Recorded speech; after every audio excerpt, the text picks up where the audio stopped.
Հետախուզական եւ հարվածային անօթաչու սարքեր արտադրող Դավարո ընկերության տնօրեն Դավիթ Գալոյանի խոսքով իրենց մի քանի մշակումներ արդեն իսկ անցել են փորձարկումները եւ զինված ուժերը պատրաստ է ընդունել իր զինանոց։ Պատերազմների կոնցեպտը փոխվում է դեպի անօթաչու համակարգեր։ Մենք ամբողջ ներուժը ընկերության դրել ենք, որ բոլոր ամբողջ սպեկտրը փակենք հարվածայինների ու հետախուզական անօթաչու սարքերի, այդ ուղղությամբ կատարում ենք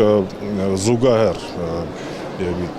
մի քանի պրոյեկտների վրա աշխատանքներ, որոնք բավական հաջողությամբ են անցնում։ Ըստ Գալոյանի Դավարոյի որոշ ԱԹՍ-ներ կարող են թռչել մինչև 400 կիլոմետր, կրել 15 կիլոգրամ բեռ եւ աշխատել ավտոնոմ ռեժիմում։ Ընկերությունը պայմանագրեր ունի նաեւ Հայաստանից դուրս։ Տնօրենը սակայն չնշեց, որ երկրի հետ։ ԱԹՍ-ներից զատ Դավարոն մշակել է վերգետնյա հարվածային ռոբոտիզացված ինքնագնացներ, որոնք թույլ են տալիս հարձակվել հակառակորդի պաշտպանված դիրքերի վրա առանց մարդուժի։ Ավտոնոմ հեռակառավարվող